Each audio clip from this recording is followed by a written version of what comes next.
Hello student, I am Dr. Monica Agarwal. Welcome to my YouTube channel Easy Management Classes. यहाँ हम Principles of Management का chapter training की study कर रहे हैं और ट्रेनिंग के on the job training methods की स्टडी कर रहे हैं। हमने लास्ट वीडियो में ट्रेनिंग की डेफिनेशन, ट्रेनिंग की नीड, ट्रेनिंग के कैरेक्टरिस्टिक्स, इम्पॉर्टेंस एंड प्रोसेस को डिस्कस किया था और इस वीडियो में हम लोग on the job training methods को स्टडी करने वाले हैं। Content of the study, meaning of on the job training and methods of on the job training. तो अब सबसे पहले हम लोग meaning of on the job training को समझते हैं कि ऑन द जॉब ट्रेनिंग होता क्या है। आपको मैं बता दूं कि ट्रेनिंग के 2 टाइप्स के मेथड्स होते हैं, on the job training methods and off the job training methods. On the job training methods कौन से होते हैं कि is a method where in the workers operative staff is given the direct instructions to perform their job on the actual workforce. On the job training का मतलब है जहाँ पर आप actual workforce यानी जहाँ आप काम कर रहे हो वहीं पर आपको इंस्ट्रक्शन देकर परफॉर्म करवाया जाता है, आपको वहीं रहकर काम को सिखाया जाता है और आप काम को करते जाते हो। ठीक है, इसके लिए आपको अलग से कोई पहले से ट्रेनिंग नहीं दी जाती, यानी जो आपका एक्चुअल वर्कफोर्स है जहां आप जॉब कर रहे हो उस काम को आप कर कर के सीखते हो, ट्रायल एरर मेथड्स के साथ गलतियों को सुधारते हो और फिर उसमें इम्प्रूवमेंट करते हो। तो the employees can learn the skills that are essential to be performed in the actual work conditions and also gets familiar to the working environment. तो एम्प्लॉयज़ लर्न करते हैं अपनी स्किल्स को, आर इसेंशियल, जो essential है, जो ज़रूरी है किसी भी एक्चुअल वर्किंग कंडीशन में, वर्किंग इन्वायरमेंट में परफॉर्म करने के लिए। जो आपकी एक्चुअल वर्किंग कंडीशन है, जो आपका एक्चुअल वर्किंग इन्वायरमेंट है, उसमें करना जो आपके लिए इसेंशियल है उसको आप सीखते हो ताकि आप अपने इन्वायरमेंट से फैमिलियर हो सको, उससे रूबरू हो सको। तो ऑन दी जॉब ट्रेनिंग का मतलब क्या है कि ऑन दी जॉब ट्रेनिंग मतलब आप जिस जॉब पे काम कर रहे हो उस एक्चुअल वर्कफोर्स पर, उस एक्चुअल इन्वायरमेंट में, एक्चुअल कंडीशंस में आप परफॉर्म करके सीखते हो। जो परफॉर्मेंस इसेंशियल है उसी परफॉर्मेंस को करके आप अपनी चीज़ों को सीखते हो और उस वर्क को सीखते हो। जो स्पेशल स्किल्स आपको चाहिए आप वहीं पर उन स्किल्स को सीखते हो। ठीक है, तो ये था meaning of on the job training. अब हम methods of on the job trainings पढ़ने वाले हैं।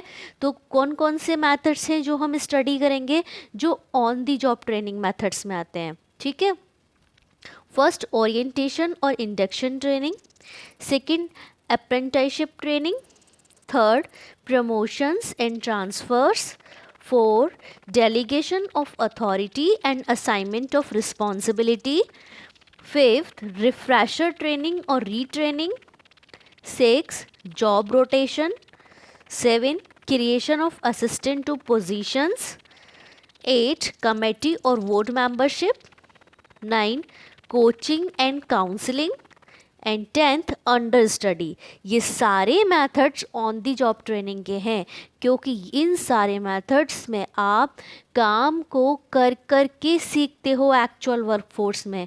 अब इन सभी मेथड्स को हम डिटेल में डिस्कस करेंगे, हर एक मेथड को अच्छे से समझने की कोशिश करेंगे। ठीक है, फर्स्ट मेथड था हमारा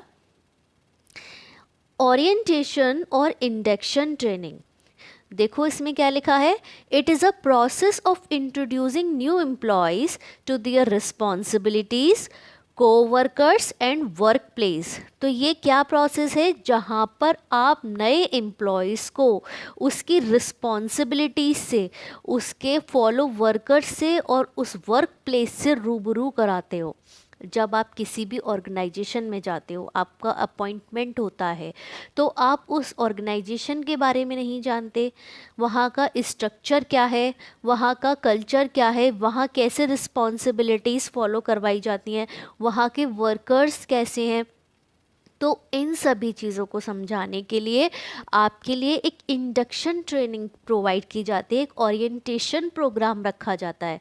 ओरिएंटेशन प्रोग्राम जो फर्स्ट डे होता है आपका ओरिएंटेशन, उसमें आप अपने बारे में एम्प्लॉयज़ को बताते हो, अपनी क्वालिफ़िकेशंस के बारे में, अपने एक्सपीरियंस के बारे में, अपनी वैल्यूज़ के बारे में, अपनी एथिक्स के बारे में, और ऑर्गेनाइजेशन अपने बारे में बताते हैं कि रिस्पॉन्सिबिलिटीज़ क्या हैं यहाँ की, कोवर्कर्स कैसे हैं आपके, किसकी क्या रिस्पॉन्सिबिलिटी है, वहाँ का वर्क प्लेस कैसा है, वहाँ का इन्वायरमेंट कैसा है, वहाँ का कल्चर कैसा है। तो हम इसे क्या बोलते हैं, ओरिएंटेशन और induction training. An effective orientation training help people feel more comfortable within their new roles, teams and departments, while also making them aware of company expectations and policies.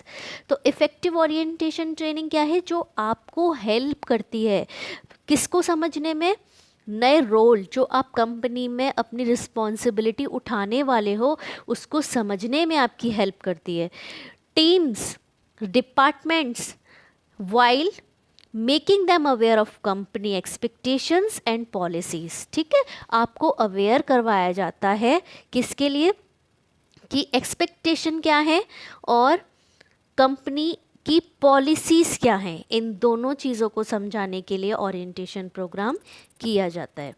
Next आता है आपका, at the same time he is provide with a set of policies, rules and procedures which have a wearing on his performance. तो उसी time पर आपको policies समझाई जाती हैं, कंपनीज की प्रोसीजर्स समझाए जाते हैं जो आपको अपनी परफॉर्मेंस के टाइम याद रखने हैं। ठीक है, नेक्स्ट पॉइंट है, in many organizations there is a formal orientation program for new employees to help them to adjust and adopt their work environment. तो ओरिएंटेशन ट्रेनिंग क्या है, मोस्ट ऑफ द ऑर्गेनाइजेशन में एक फॉर्मल ओरिएंटेशन करवाया जाता है first day जब company नए एम्प्लॉयज़ को बुलाती है उस दिन एक ओरिएंटेशन प्रोग्राम करवाया जाता है। अगर मैं कंपनी को ना लूँ, अगर हम किसी कॉलेज में एडमिशन लेते हैं तो फर्स्ट डे हमारा ओरिएंटेशन प्रोग्राम होता है, जहाँ पर हम अपने बारे में, अपनी क्लास को, अपने टीचर्स को बताते हैं और टीचर्स हमें कॉलेज के बारे में बताते हैं, कॉलेज की क्या पॉलिसीज़ है, क्या प्रोसीजर्स हैं, क्या रूल्स हैं, क्या रेगुलेशंस हैं, तो इन सारी चीज़ों को बताते हैं। तो इसको हम बोलते हैं ओरिएंटेशन ट्रेनिंग। ओरिएंटेशन ट्रेनिंग में न्यू एम्प्लॉयज़ को क्या किस में हेल्प करता है, न्यू एम्प्लॉयज़ की, ताकि वो उस इन्वायरमेंट के साथ एडजस्ट हो सके और उस इन्वायरमेंट को अडॉप्ट कर सकें। तो ओरिएंटेशन ट्रेनिंग क्या है, एक ऐसा प्रोग्राम है जहाँ पर रिस्पॉन्सिबिलिटीज़ को, वर्कर्स एंड वर्क प्लेस के बारे में बताया जाता है, वहाँ पर न्यू रोल्स क्या है, टीम कैसी है, डिपार्टमेंट कैसे हैं, कंपनी की एक्सपेक्टेशन एंड पॉलिसीज़ क्या हैं, ये समझाई जाती हैं, पॉलिसीज़ एंड प्रोसीजर्स को बताया जाता है। और ये एक फॉर्मल ओरिएंटेशन प्रोग्राम भी होता है बहुत सारी ऑर्गेनाइजेशन में। सेकंड आता है आपका अप्रेंटिसशिप ट्रेनिंग। ये क्या है, it is the oldest form of training new workers is appoint as an apprentice में कि जो वर्कर है प्लेस्ड कर दिया जाता है एक सीनियर वर्कर के अंडर में। अगर आप कोई न्यू रिक्रूटेड हो, आपको रिस्पॉन्सिबिलिटी समझानी है, तो जो आपका सीनियर वर्कर है उसके अंडर में आपको काम करने के लिए भेज दिया जाता है। आप वहाँ पर उन काम करने के मेथड्स को और प्रोसीजर्स को ऑब्ज़र्व कर करके और असिस्टिंग करके सीनियर को सीखते हो। ठीक है, जैसे electricians, machine man, plumbers usually learn their job through such training. ठीक है, इसमें क्या होता है, कोई नया वर्कर है, नए वर्कर को एक सीनियर वर्कर के अंडर में रखा जाता है ताकि वो उनको देख देख कर मेथड को सीखे और फिर अपने उस काम को अपने लिए करें, ठीक है। जैसे अब इलेक्ट्रीशियन है, इलेक्ट्रीशियन कोई नया बंदा इजीली तार को नहीं लगा सकता, वो जो अगर उसके सीनियर हैं उनको देखता है कैसे तारों को कनेक्ट किया जाता है, कैसे फिटिंग की जाती है, तो वो सारी चीज़ें वो अपने सीनियर वर्कर को देख के सीखता है, देन फिर वो उस काम को करता है। नेक्स्ट आता है प्रमोशंस एंड ट्रांसफ़र। प्रमोशन आप लोग समझते हो कि अगर एम्प्लॉयज़ को एक लोअर लेवल से हायर लेवल की ओर भेजा जाता है, ठीक है। आपकी जॉब थी एक क्लर्क की, लेकिन उसके बाद आपको क्या बना दिया, पीओ बना दिया बैंक में, तो ये क्या हुआ, प्रमोशन हुआ आपका। तो उस प्रमोशन और ट्रांसफ़र क्या होता है कि आपको एक डिपार्टमेंट से दूसरे डिपार्टमेंट में सेंड कर दिया या आपको ट्रांसफ़र कर दिया, ठीक है, one place to another place भी बोल सकते हैं। तो अब प्रमोशन और transfer in the case of an employee may significantly change the nature of his duties and responsibilities. His transfer to a different workplace will require him to build equations with a new set of co-workers. अब आपका transfer हुआ, transfer में आप दूसरी जगह पर काम करने गए, दूसरी जगह पर काम करने गए तो वहाँ पे आपके जो को वर्कर थे वो आप पहले वर्क प्लेस से डिफरेंट थे, तो उनको समझने के लिए आपको ट्रेनिंग दी जाती है। The same may be the case of with promotion which may vest you authority on him besides increase in his remuneration package, ठीक है। तो प्रमोशन और ट्रांसफ़र में क्या है, आपकी रिस्पॉन्सिबिलिटी चेंज हो रही है, आपकी अथॉरिटी चेंज हो रही है, आपका प्लेस चेंज हो रहा है, तो वहाँ के अकॉर्डिंग आपको अपने आप को एडजस्ट करना है।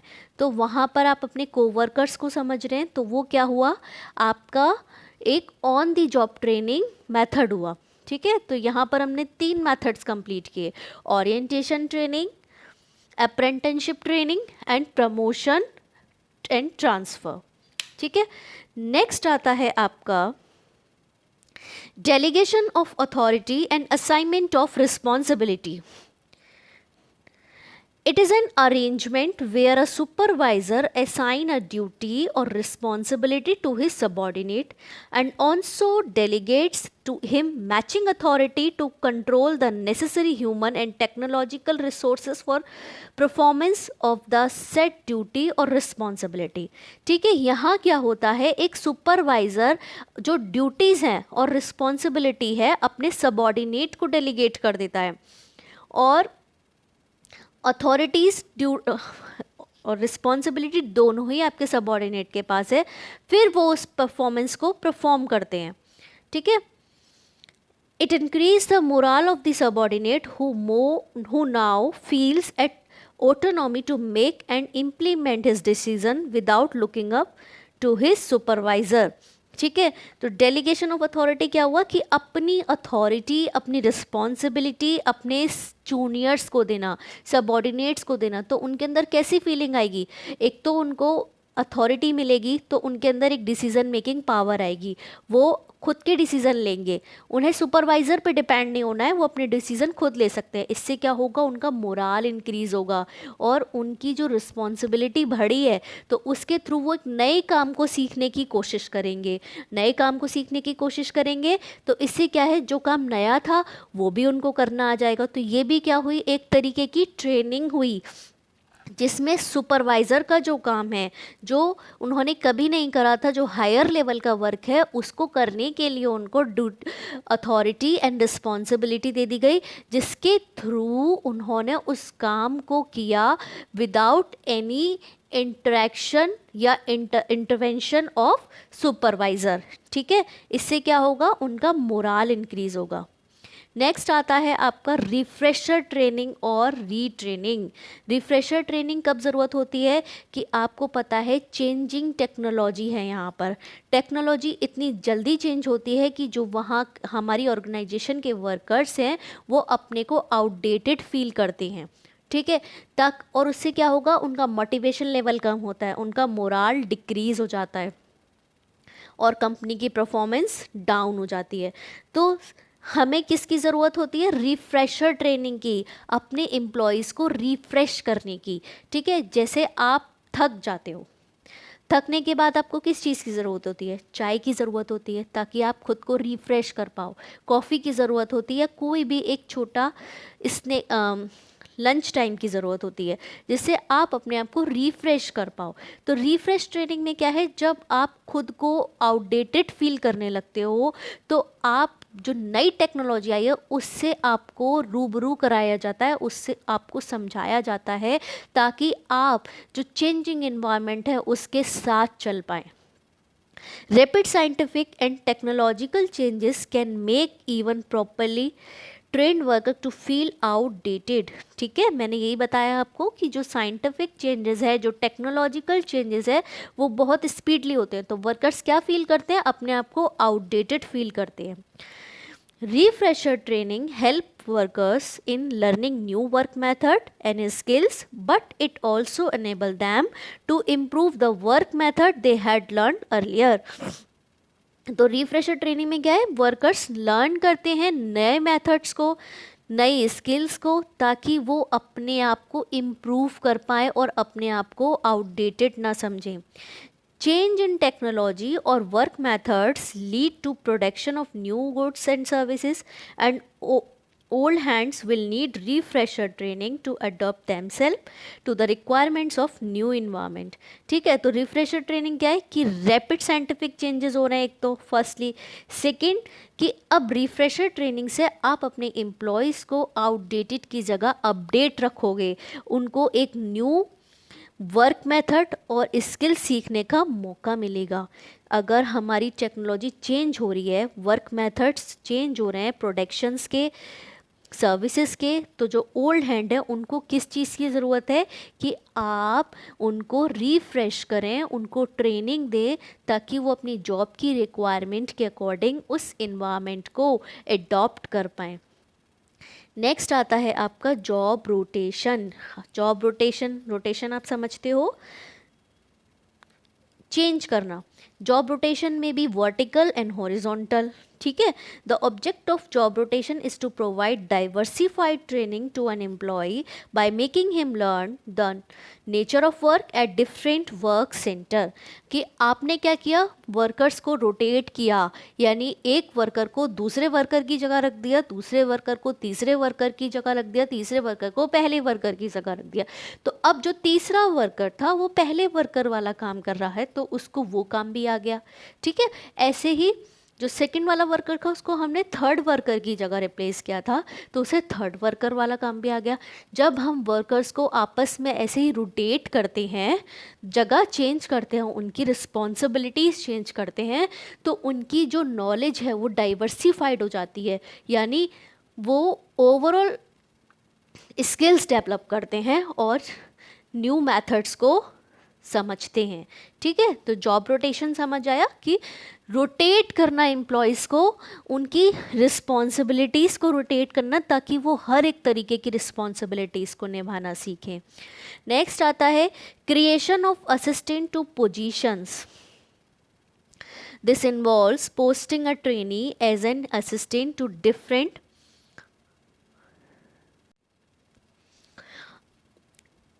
different departmental heads.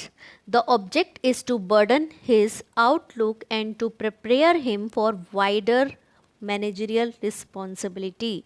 ठीक है, एक असिस्टेंट की तरह डिपार्टमेंटल हेड के अंडर में किसी भी ट्रेनी को रखना ताकि वो उनको आउटलुक यानी उनको देखकर उनकी रिस्पॉन्सिबिलिटीज़, जो मैनेजर की रिस्पॉन्सिबिलिटी है, उनको देखकर सीखे। ऐसा ज़्यादातर सिविल सर्वेंट्स का होता है, जो सिविल की तैयारी करते हैं, जो सिविल बनते हैं PCS IAS, पहले उनको अपने डिपार्टमेंटल हेड के अंडर में काम करना होता है ताकि वो अपने डिपार्टमेंट की रिस्पॉन्सिबिलिटी को अच्छे से सीख पाएँ। Working as assistant will enable the trainee to acquire actual managerial experience in each department. The departmental head will be always at hand to offer expert advice on performance of jobs assigned to the trainee। मतलब आपको जब assistant की तरह रखा गया, तो आप managerial experience लेते हो अपने ईच डिपार्टमेंट के, और जो हेड है आपका एक ऑलवेज एक्सपर्ट की तरह काम करता है, आपको एडवाइस देता है, आपकी परफॉर्मेंस जो है उसको असेस करता है, ठीक है। तो जो डिपार्टमेंटल हेड के अंदर में पहले काम करना, उसके साथ रहकर चीज़ों को सीखना, वो क्या होता है कि एज अ असिस्टेंट रखना, ठीक है। असिस्टेंट समझते हो आप लोग कि असिस्टेंट है ये मेरा, समझ आया कि जो आप अपने हेड के अंडर में रहकर पहले चीज़ों को करना सीख रहे हो, फिर वो हेड क्या है, आपके एक्सपर्ट का काम करता है, आपको ऑब्जर्व करता है, आपको एडवाइस देता है आपकी परफॉर्मेंस के ऊपर कि आप कैसे इम्प्रूव कर सकते हो। नेक्स्ट आता है आपका कमेटी और board membership. A committee means a group comprising members which is assigned a task to report on or resolve a problem situations and also delegated authority for the purpose। Committee क्या होती है, एक group होता है जहाँ पर सारे members एक बराबर होते हैं, सबको एक टास्क मिलता है और मिलकर वो किसी प्रॉब्लम का सॉल्यूशन निकालते हैं, ठीक है। कमेटी मीन्स ग्रुप, यहाँ पर सभी लोग सुपरवाइज़र सबॉर्डिनेट जो भी उस कमेटी के अंदर है, सबको एक इक्वल लेवल का दर्जा मिला होता है। वो अपने टास्क के लिए काम करते हैं, एक टास्क के लिए उनका एक सिमिलर गोल होता है, ठीक है। फिर वो प्रॉब्लम को मिलकर रिजॉल्व करते हैं। तो ये क्या हुआ, कमेटी और board membership. The authority is in term of the right to vote which is granted to each member irrespective to his placement in the organization। Authority क्या होती है, right to vote. Right to vote कि आपको authority है कि आप, अब जैसे मैं एग्जांपल लूँ इसका कि आपके डिपार्टमेंटल हेड नहीं है, किसी काम से बाहर गए हैं, तो उनके असिस्टेंट को वो अथॉरिटी दे के गए हैं, अगर मेरी जगह कोई काम करना हो तो आप उसकी जगह साइन कर सकते हो मेरे बिहाफ पे, तो यानी उसको ये अथॉरिटी मिल गई, ठीक है। Thus, if a supervisor and his subordinate are both member of a committee, they will have equal authority to participate and vote in the deliberations of the committee। मैंने आपको बताया कि जो सुपरवाइज़र हैं और जो सबॉर्डिनेट है उनको इक्वल अथॉरिटी होती है पार्टिसिपेशन की, ठीक है। वहाँ पर सब मेंबर्स इक्वल हैं, सबको right vote equal voting right है। तो ये सब क्या है, committee member and board membership. अब आता है कोचिंग एंड काउंसलिंग।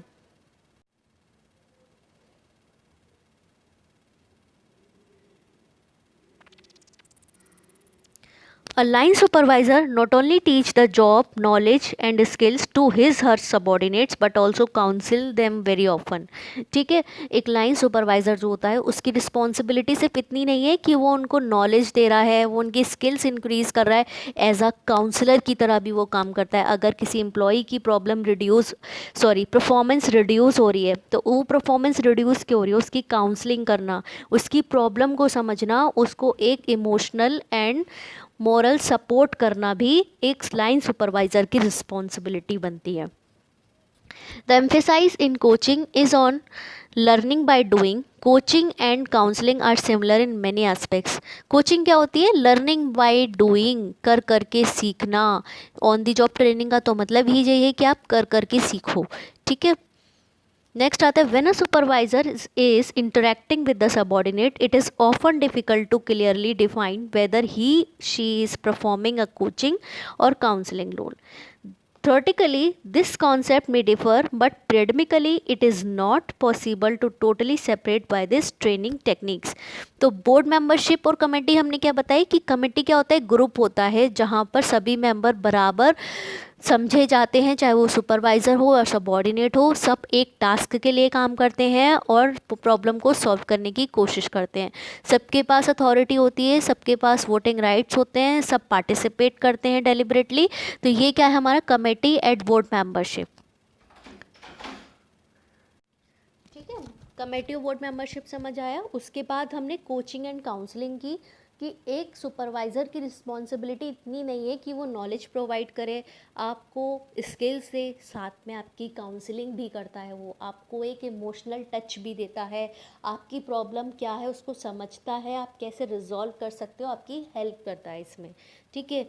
तो कोचिंग क्या होती है? Learning by doing. कोचिंग में हम लर्न करते हैं करते करते, ठीक है, चीज़ों को सीखते हैं काम को कर करके, ठीक है। नेक्स्ट आता है आपका जो आपका लास्ट मेथड है, वो है आपका अंडर स्टडी।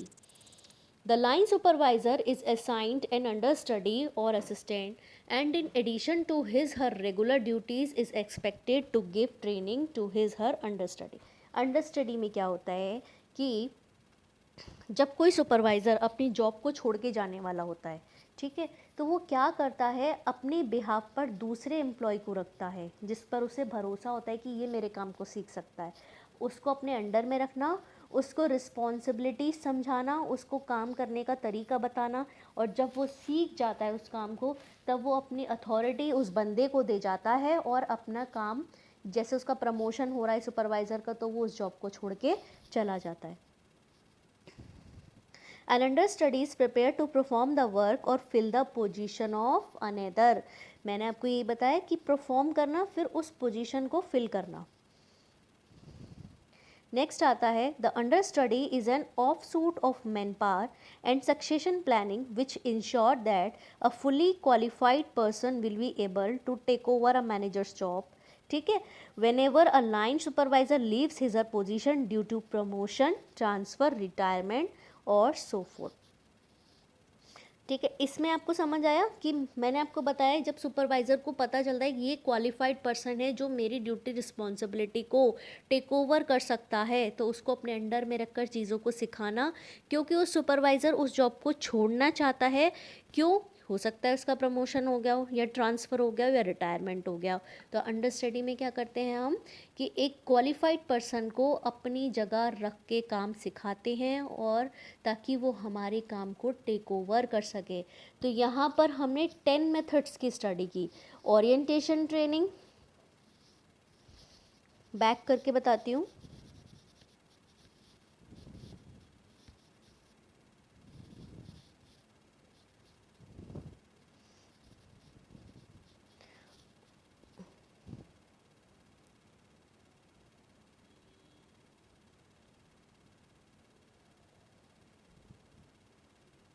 हमने यहाँ पर 4 मेथड्स की स्टडी की थी, सॉरी 10 मेथड्स की स्टडी की थी।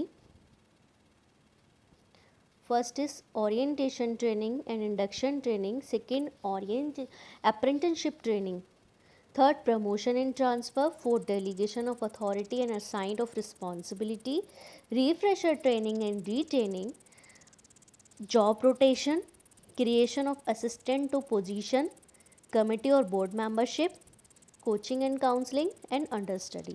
आई होप आपको on the job training methods बहुत अच्छे से समझ आ गए होंगे, और अगर आपको ये मेथड्स अच्छे लगे तो प्लीज़ इस वीडियो को लाइक, शेयर एंड सब्सक्राइब करना मत भूलिए। Thank you so much all of you.